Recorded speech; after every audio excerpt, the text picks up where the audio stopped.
In this video, I'm going to explain to you how to write a great app description for Android and iOS. And at first, we're going to go over a tiny bit of theory, and then we're going to go into a practical example. I'm going to show you how to actually write one. So there are some differences between Android and iOS. The major difference is that keywords on the Android descriptions matter. They boost your ranking. On iOS, they do not matter.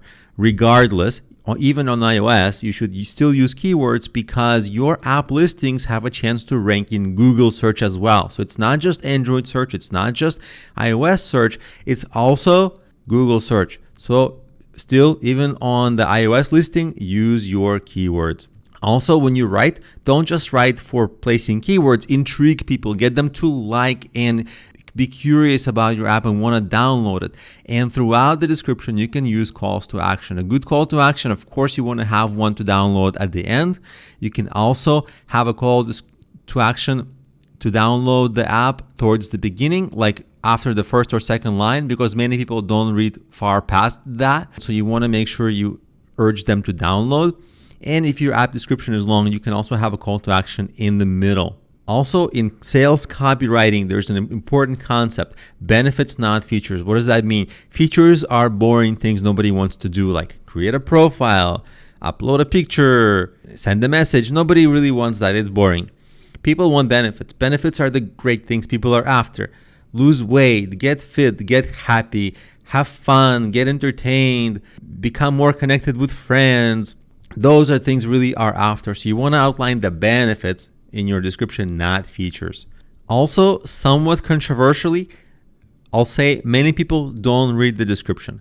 Does that mean you should have a bad description or you shouldn't give it attention? Of course you should give it attention. Of course you should write one that's a great one, because some people will read it. But it is important to acknowledge that most people make their downloading decisions on the first impression, meaning the app icon, the title, the first few lines of the description, not the entire description, and the images you use and the video. So the full description, it's one of the lesser impactful influencers of downloads, but still, it's still really important. So let's go over how to write one. Here is the app description for my app. It doesn't matter that it's my app. It can be any app. I'm not trying to promote my app in any way. This is just an example I know well. So the first line, this is from Android's version of it. The first line of it is the short description, and I'm just trying to stand out. And you see right away, second line is invest in yourself, download the app now and use it to grow your business. So it's a strong call to action. By the way, this description is not exactly how it is in the App Store. Before showing it to you, I improved it a little bit over what is the live version on Android. So in case you wanted to compare it, this is actually the better version of it. So then I go into the help. The app helps you in 3 distinct ways. Then I make them really clear. I separate by extra space and numbers. What I don't want to do is have big blocks of text, because if I had it like this, it looks way more daunting to read, and people would probably want to skip it. So it's easier on the eye. Even I'd avoid like 3-line benefits. I would like short like this, short and sweet is great.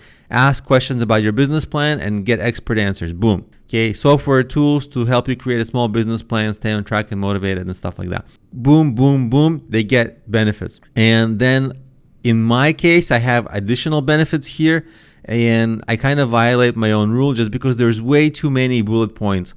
I would actually trim some of these bullet points. Like the reason I have them is I'm guilty of doing a little bit of keyword stuffing. See, I have like business plan in every line. Business plan, business plan, business plan, writing your business plan. On Android, this has worked for me. I don't recommend being as heavy-handed as I am.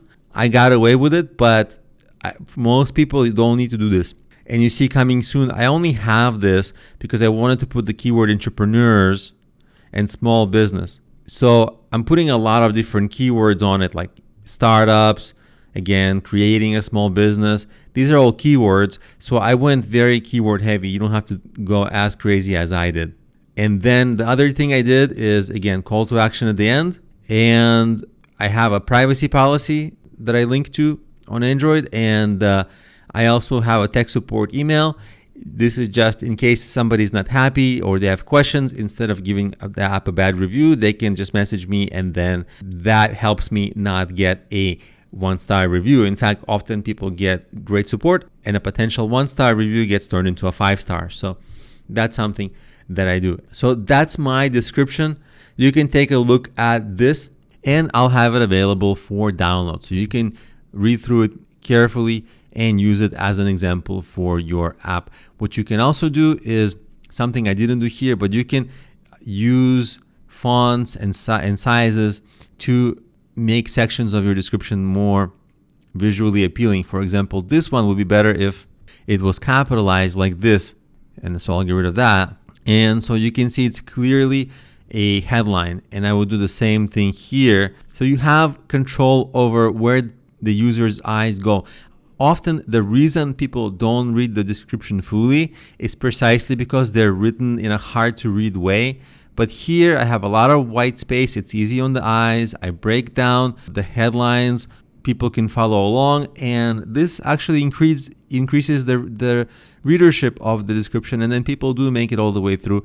And the more they spend time with the description, the more likely they're going to download the app. So again, you can use these tips to make your description help your app listing become more highly converting and get more people who are just visiting your app listing to people who actually download your app.